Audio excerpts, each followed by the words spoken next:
Hi, babe. Welcome to the Horror Babe Show. I'm your host, Chelsea Beller. Last year, I attended Utah's FilmQuest Film Festival, where I had the opportunity to interview horror filmmakers from all over the world, including Richard Rotter and his film, Meet Crayon. I know, you're hooked already.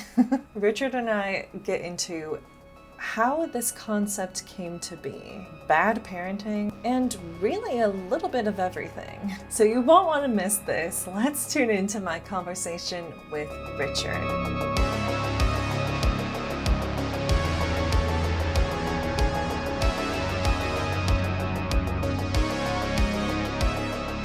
No, this is why I've loved this festival. Last night at the party, I was just like nerding out about like all like the horror films. I'm like, these are my people, yes. So, Yeah, it's so good. It's so good. Well, we just had a minute and a half of rambling there. Oh, okay, great. Hi, babe. Welcome to the Horror Babe Show. I'm your host, Chelsea Beller, here at FilmQuest with the lovely Richard Rotter hi. and his film, Meet Crayon. Yes, you heard that right. I know, I've had to like remind people when I say it first, I'm like, sorry? What? Meet what? Crayon, yes. Exactly. Yes. Yes. Meet Crayon. Yes, thank you. Great pronunciation. Thank you. It is, I told him this before, I say this with love, it is absolutely disgusting, but it's a great film. Please talk to me about how you came up with this concept. Yeah. I mean, I'm a cyclist in Toronto. Okay. And so I've heard of the infamous meat crayoning that happens when a cyclist goes over and smears across the pavement. And then, I learned a lot from my last horror short, and I just wanted to have a bit more fun with this one. My last one was kind of grim and dark. Okay. And this is dark and disgusting. Yes. But I wanted to just have more fun with the horror. I love mashing up dark comedy and horror. I think that like when you introduce comedy into horror, I think it actually like accentuates and elevates the horror and makes it a bit more uncomfortable and scary. And disgusting. For my film. So, and to be honest, actually, the actual conception of like this slasher named Meat Crayon, I was doing yoga. I was in like corpse pose after just having done some mindfulness work, and I was like, wait, what about that? And then it just like slowly came together. And to be honest, like it was a hard one because I was putting the idea in front of people, and they were just so weirded out by it. They didn't just got this face a lot. Yeah. I was like, what do you mean meat crayon? What does that even mean? People just inch away from you. Yeah, even my agent at the time, like I was like submitting to her, and she was like, I don't get where you're going with this, but I don't know. Yeah, I just committed to it, and I'm really happy with how it turned out. So. It's fascinating. I wasn't aware of that term. I guess. Yeah. I'm not a cyclist, but that like once that shot happens, I was like, Yeah. okay. Yeah. And I love that because it centers around a little girl who's kind of imagined this Mr. Meat Crayon person potentially. And, not imagined, actually. He is real. He's very real. Oh, that's right. He is real because then the mom sees him. Yeah. I mean, I think like when you say imagine, I think there's an element that I was hoping, and maybe this got conveyed, that it's like this imaginary best friend almost. It did and have then that. then it comes across. Oh no, this guy's actually like in the house. Yeah, he's actually a terrifying. That's right. I completely spaced on that. Yeah. But she is kind of the protagonist and the antagonist at the same time. And I'm just so curious, like, how did you come up with this little girl who, like, all of these things happen because of her, essentially? Yeah. Again, with like the humor and horror, I think that trying to juxtapose like innocence with horror, again, like really accentuates the other. And I mean, I love me a good creepy kid. I'm a child of the 80s, so there's so many creepy kids born out of that. And I didn't want to like have a completely creepy child. She is innocent, I believe. I don't think she knows what's happened to her parents. I don't think she realizes, I don't want to ruin anything, what the crayons are made of. Although maybe you can put two and two together just by what I've said. And I think that like, Yeah, I was really trying to find a child, and the way that we shot it is almost like a Hallmark film. Yeah. Right? Like very Yeah. bright and like daytime and Yeah. a glow on her. And so like as you start to realize the levels of like what's actually happening, Right. I think that's where the discomfort continues to grow, I hope, for audiences. Yeah, for her, I think, yeah, you're starting to unpack, oh wait, how connected she's at the focal point of this. Yeah. But she's also an innocent child who has really shitty parents. Yeah. Right? And so I think that like she may be connected, but she's not the one actually killing the parents. It's No. like her friend Yeah. protecting her in a way. Yeah. You know? Yeah. So, yeah. Which I think is really sweet. Yeah. Yeah, I do too. I mean, some Yeah. people not so much. I get it. He's a serial killer murdering people. But I also think there's just, I mean, for me as like a very liberal arts human, and kind of the way the world's been going with authoritarianism and know all what that. you're talking about. Yeah, I don't know. Am I gonna get across the border? But you know what I mean? I just think I think there's the fight against the arts and the liberals, and for me, I really wanted to represent like literally a Karen was the mom's name. Yeah. Who doesn't want her kid to express herself. And I Yeah. think that that's really problematic. I think that kids are finding it tough to express their feelings and stuff. And I think art is a really great way to do that. And so these Yeah. parents that don't want her to do that, you know, Mr. Meat Crayon wants to help her do that. And I think that's really nice and sweet and Yeah. horrific. So, yeah. Yeah, it's just funny how like, you know, it seems, at least to me, that, you know, he is a serial killer and he's killed before. Yes. But somehow he's like taken with her and he's like, oh, no kid, I got this. Oh, yeah. I'll make this better for you. Yeah. I mean, I'm expanding it into a feature, Nice. and that is kind of the crux. Is that he's the backstory that you don't have enough time necessarily in a full story, but he was a teacher at one Okay. point. That's what I assume. Yes, yeah. So there's an Yeah. allusion to that. He was a teacher, and he's not like a pedophile or anything. He just is like a teacher that was making really god-awful drawings and probably teaching kids things that the parents were like, we don't want him to be around our kids anymore. Yeah. And then, went off and started murdering parents that were terrible to their kids. Yeah. And in the future, actually is like gathering children Interesting. to like be their bit of their protector. Again, Yeah. I'm not justifying any of this guy's actions, but I mean that's I think that when you have to, I'm kind of tired of like the one-note slashers who they're just murderers. Right. To me, I'm more interested in villains who are in their own mind actually like good guys, and they're doing things because they believe that they have a moral reason to do Right. that. Yeah, And I think yeah. that just gives a little bit of like empathy for that character and why they're doing it, not justification. And I think that that's a way to get people on board with the story and your villains and all that kind of stuff. Yeah, like kind of like Sam from Trick or Treat.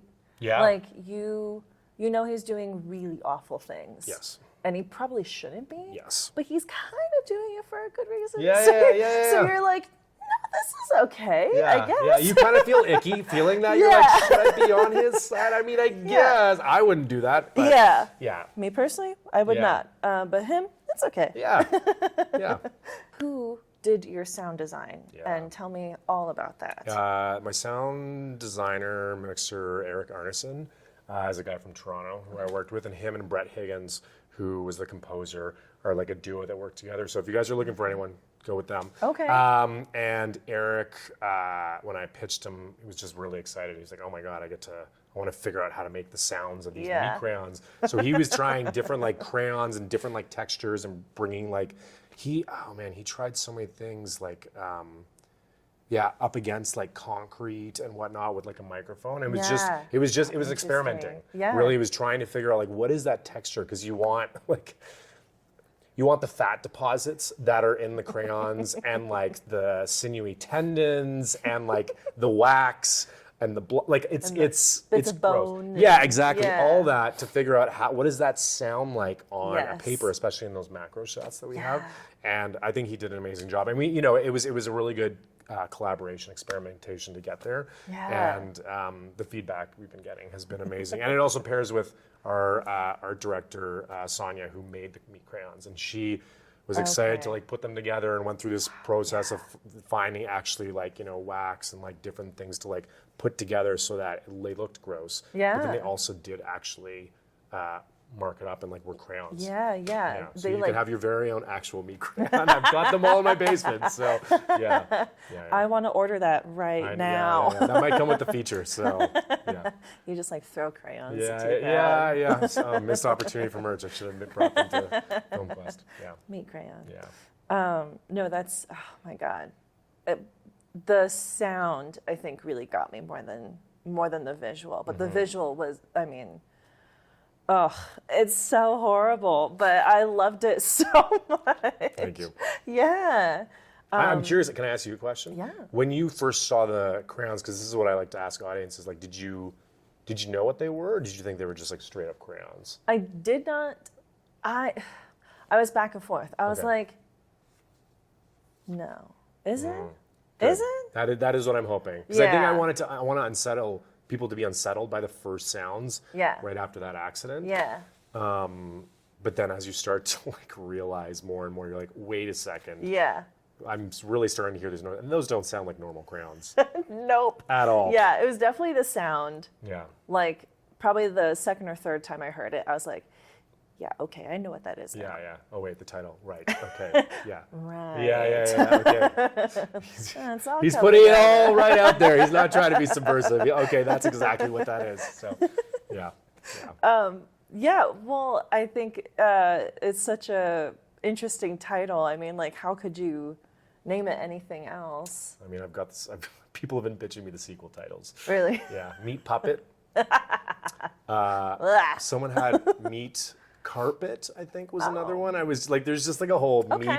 meat franchise that's potentially out there. So, Oh my God. yeah. That's your future. Yeah, I mean, I'm not sure that I'm really excited about that in particular, but if I can get one film out of it, I would love to. So, That's so great. yeah. So the feature is obviously a little more elaborated, and does it focus more on Mr. Meat Crayon?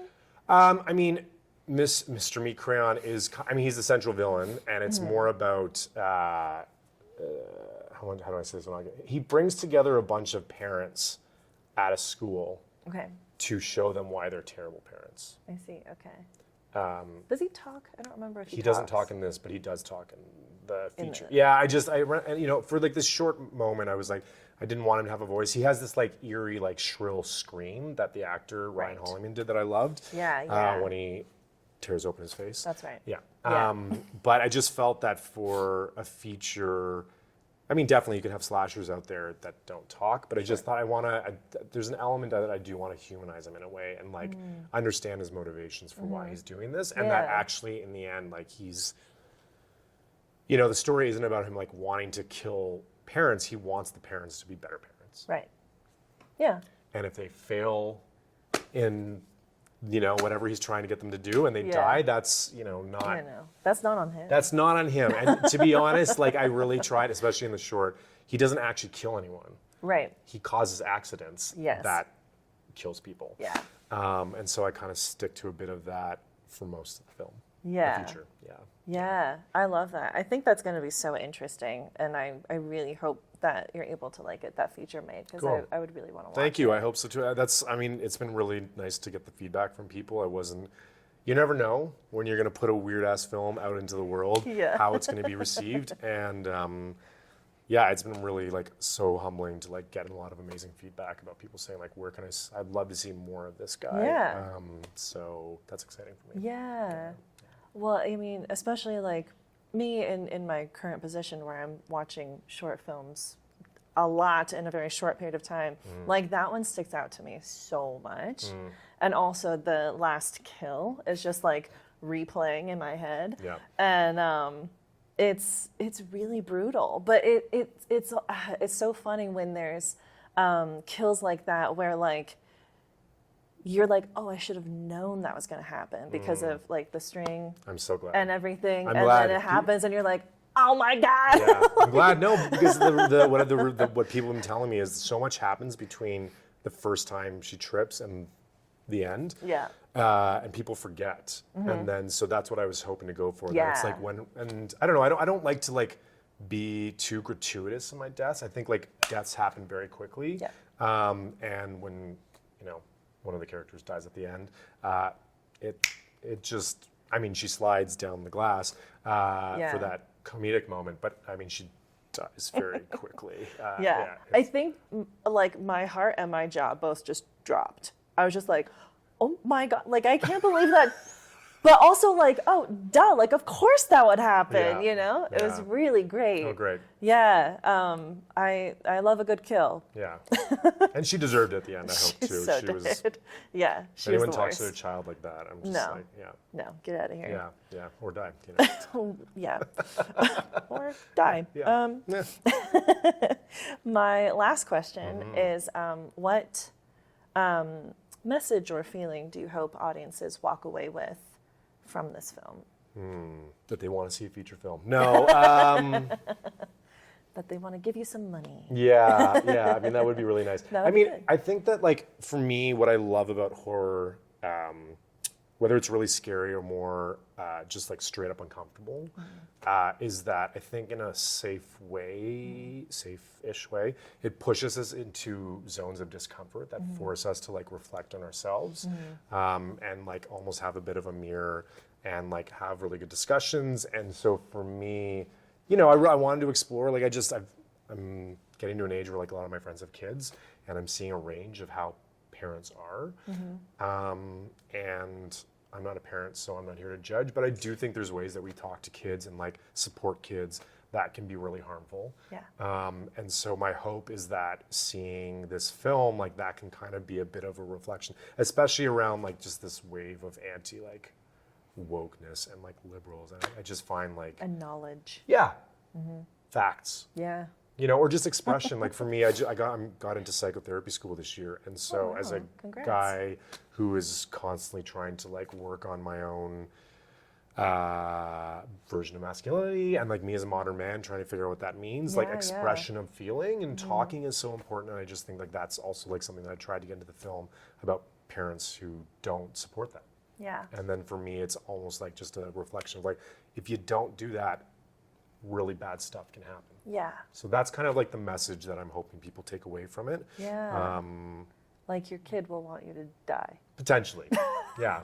You know, but yeah, I mean it's dark, but also too, I think like unless you go super provocative, you know, and like push people, you're not really going to get conversation going. Like it's like people are going to walk away going, yeah, it was fine, and I don't want people to. I want people to be moved. Yeah. I want people to go, oh, I didn't like.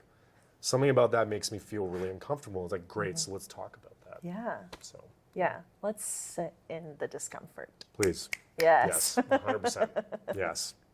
Especially Amazing. men. Yes. That would be good. Yes. Yeah. Men have to sit in more discomfort. Let's just sit in it. Yeah. Take a beat. It's okay. You'll be fine. You'll be fine. Just sit in it. Yeah. Like hearing you talk about all of this, it's also like making me think about like teachers nowadays and what they have to go through, and like it's like to me almost a commentary on that, on like Totally. because also to your point, like the way some parents these days are, you know, nurturing their children, it like, and then they send them off to school, and then the teachers have to deal with the aftermath of that. Yeah. And it's like, let's come together. Let's think about what we're doing. Yeah. Let's think about what the next generations, who they will become and why, you know? Yeah, how do we support them? Like, even like the book banning that's happening, like not just in the States, right? It's like just happening everywhere. And it's like, what is... Yeah. We're like losing any potential for dialogue, which I think is really problematic. Yeah. And I just again, want us to bad shit will happen. connect. Yeah, exactly. Like truly, we're doing now. Yeah, more talking, please, about really dark, uncomfortable stuff. Yeah, that would be great. Yeah. So, Well, thank you. Thank you. For bringing some dark, uncomfortable stuff my pleasure. into my brain. Yeah. Thank you for I this hope to do it again conversation. sometime. So, Good. Yeah. Yes, I hope so too. Cool. Thank you so much, thank Richard. you. This is really great. Thanks so much. Bye. Bye. Well, that's it from me and Richard. Thank you so much for watching and listening to this filmmaker interview. You can follow Richard at the social media handles below. Stay tuned for his film, Meet Crayon. I know you'll love it. Bye, babe.